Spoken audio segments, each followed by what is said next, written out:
আবু সাইদকে যেদিন মেরে ফেলা হয় ঠিক ওই দিন আমরা সিদ্ধান্ত নেই যে আমরা কোনো ধরনের সংলাপে আমরা যাব না। আমাদের বাসায় এসে হচ্ছে আমি সার্জিস একসাথে ছিলাম, আমাদেরকে উঠিয়ে নিয়ে যাওয়া হয়। একবার আমাকে বলে যে সার্জিস রাজি হয়ে গিয়েছে, সুতরাং তুমি যদি রাজি না হও তাহলে তোমার ভবিষ্যৎ তুমি দেখবা। আমাদেরকে সরাসরি হচ্ছে যে যমুনা পদ্মাতে নিয়ে যাওয়া হয়। আমরা পদ্মাতে যাই, সাথে সাথেই 3 জন মন্ত্রী হচ্ছে পদ্মাতে প্রবেশ করেন। তৎকালীন সভামন্ত্রী নওফেল, আনিসুর, ওই যে আইনমন্ত্রী ছিলেন আনিসুল হক, তারপরে হচ্ছে যে আরাফাত, এই 3 জন সাথে সাথে প্রবেশ করেন। সেখানে হচ্ছে আমাদেরকে ক্যারিয়ার সেটেল করে দেওয়ার কথা হয় যে দেখো এখানে যে প্রত্যেকটা মানুষ মারা যাচ্ছে সবগুলোর দায়ভার কিন্তু তোমাদেরকে নিতে হবে। তো আমি আজকে একটা মানে ঘটনা বলতে চাই শুরুতেই, যে মিডিয়াটা আসলে কেমন ছিল, যে 5ই আগস্টের পূর্বে মিডিয়াটা কেমন ছিল। আমাদেরকে একটা সময়ে মিডিয়াতে উপস্থাপন করা হয় যে আমরা 3 জন মন্ত্রীদের সাথে আলোচনা করতে গিয়েছি, যে উপস্থাপন করা হয় যে আমরা আলোচনা করতে গিয়েছি এবং শাটডাউন কর্মসূচি আমরা প্রত্যাহার করেছি। এটা হচ্ছে বলা হয়। আমি কিছুক্ষণ আগে স্যারের সাথে বলছিলাম যে politics is all about perception, not about fact. Fact কি সেটা মুখ্য না, মুখ্য হচ্ছে জনপরিসরে কি আলোচনাটা আছে।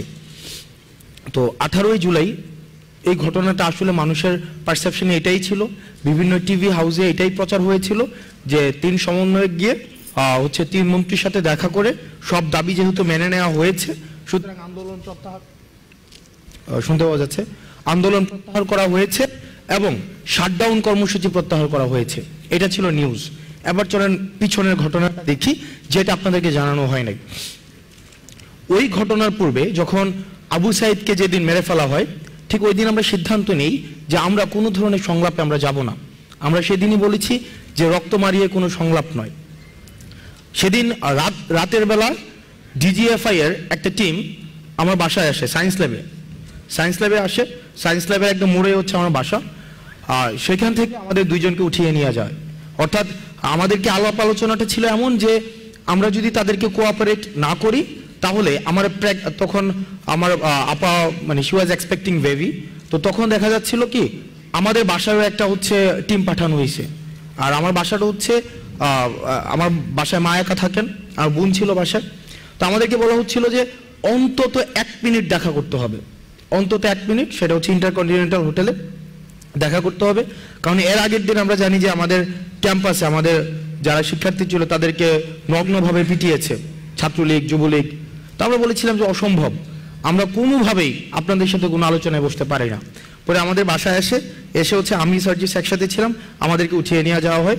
এবং এখনো পর্যন্ত আপনারা যারা জার্নালিস্ট আছেন আপনারা খোঁজ নিলে পারেন, সেটা হচ্ছে আমাদেরকে সরাসরি হচ্ছে যে যমুনা পদ্মাতে নিয়ে যাওয়া হয়। তো আমরা ডিজিএফ এর যে প্রতিনিধি দলটা ছিল আমরা বলি যে আপনারা এই 3 জনের সাথে আমরা কোনোভাবেই বসতে পারি না, আপনারা আমাদেরকে ভয়ভীতি দেখিয়ে এখানে নিয়ে আসছেন, অসম্ভব, কোনোভাবে আমরা এখানে বসবো না। পরে ডিজিএফ এর তৎকালীন যিনি চিফ ছিলেন মেজর জেনারেল হামিদ, ওনাকে পরে সরিয়ে দেওয়া হয়েছে, উনিও আসেন এবং ওনার যেই পরবর্তী GS1 বা ওনাদের যেই হায়ারার্কি থাকে সবাই ওখানে আসেন ওই পদ্মার মধ্যে। দেন আমাদেরকে একরকমের ভার্বালি ফোর্স করতে থাকেন যে আমাদের ওনাদের সাথে কথা বলতেই হবে। আমরা বলিনি।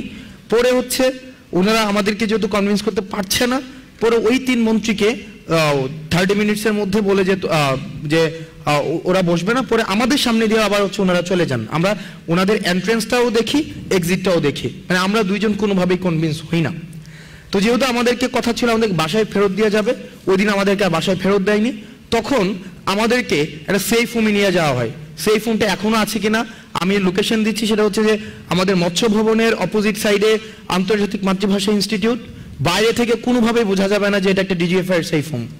বাইরে থেকে মনে হবে এটা পরিত্যক্ত বাড়ি, কিন্তু আপনি যখন ভিতরে প্রবেশ করবেন দেখবেন সেখানে মডার্ন এমিনিটিস সব কিছুই সেখানে অ্যাভেলেবেল, কনফারেন্স রুম রয়েছে, সব কিছু রয়েছে। সেখানে আমাদেরকে সন্ধ্যাবেলায় নিয়ে যাওয়া হয়। দেন পরবর্তী 2 দিন আমাদেরকে সেখানে মানে আটকে রেখে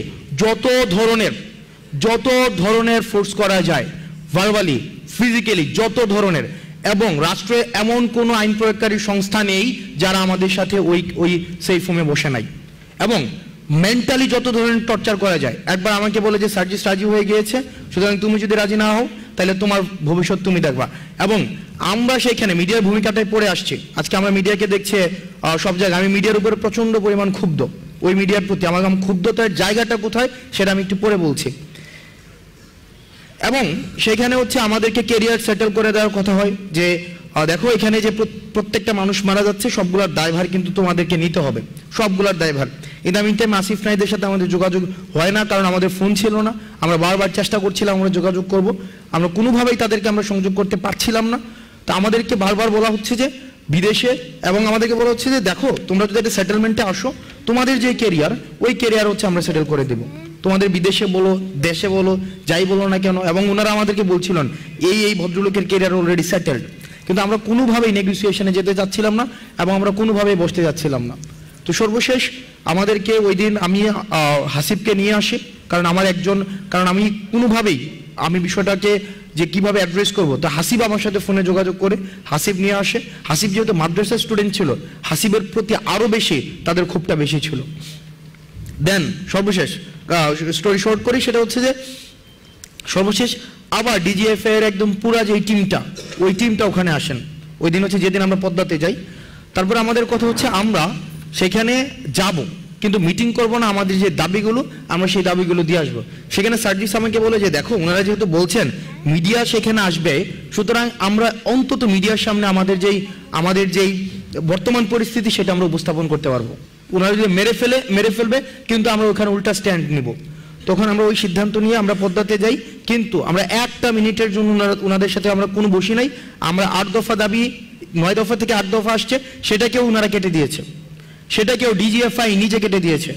এবং আমাদেরকে যখন আমরা আসছি নিচে আসার পর আমরা দেখলাম মিডিয়ার এখানে যারা যারা আছেন, এই ক্যামেরাগুলোর লোগো সহ মিডিয়া, তাদেরকেও আমরা সেদিন সেখানে দেখেছিলাম। এবং আমরা সেখানে আমাদের সাথে যা হয়েছিল আমরা স্পষ্টভাবে সেই ঘটনাগুলাই বলেছিলাম। দুঃখজনক হলেও সত্য, আবার যখন আমাদের সেই ফোনে নিয়ে আসা হয়, আমরা দেখেছি ডিজিএফআই ফোন দিয়ে সেটাকে ইন্টেনশনালি এই প্রত্যেকটা ভিডিওকে কাট করেছে। এবং আমরা দেখেছি যে না, এই হেডলাইন যাবে না, আপনারা এই হেডলাইন দেন, ভিডিওর এই অংশ যাবে না, আপনারা ওই অংশ দেন। এবং নগ্নভাবে দেখেছি তৎকালীন মিডিয়ারা তারা যে প্রেসক্রিপশন দিয়েছে ওই প্রেসক্রিপশন অনুযায়ী হচ্ছে ভিডিও প্রচার করেছে, ওই প্রেসক্রিপশন অনুযায়ী হচ্ছে বক্তব্য প্রচার করেছে। আমরা স্পষ্টভাবে বলেছিলাম র ভিডিও এখন আমার কাছে আছে, যেটা কোনো সংলাপ নয়, এবং আমরা কোনো শাটডাউন কর্মসূচি প্রত্যাহার করব না। কোনো শহীদের রক্তের সাথে মারিয়ে এসে আমরা কোনো সংলাপ করতে পারি না। কোনো বক্তব্য সেদিন আমাদের প্রচার করা হয় নাই। এখানে সবগুলা মিডিয়া যারা যারা আছেন, সবগুলা মিডিয়া সেদিন পদ্মার সামনে ছিলেন। এখানের সবগুলা মিডিয়া সেদিন পদ্মার সামনে ছিলেন, সবগুলা মিডিয়া। হয়তো আপনারা ছিলেন না, কিন্তু আপনাদের হাউজের অন্যরা হয়তো বিট করতে এসেছিলেন, সবাই ছিলেন। কিন্তু সেদিন কিন্তু আমাদের বক্তব্য প্রচার করা হয় নাই, আমাদেরকে ন্যাশনালি ভিলেন বানানোর এখানে অপচেষ্টা করা হয়েছে। এবং ওই 2 দিন আমরা ওই সেফ রুমে বসে দেখেছি যে মিডিয়া আসলে মিডিয়া হাউস থেকে নিয়ন্ত্রণ করা হয় না, এটা গণভবন থেকে প্রেসক্রিপশন দেওয়া হয় এবং প্রত্যেকটা জিনিস ডিজিএফআই নিয়ন্ত্রণ করে। এবং 2 মিনিটের নোটিশে হেডলাইনগুলো পরিবর্তন করে দেওয়া হয়।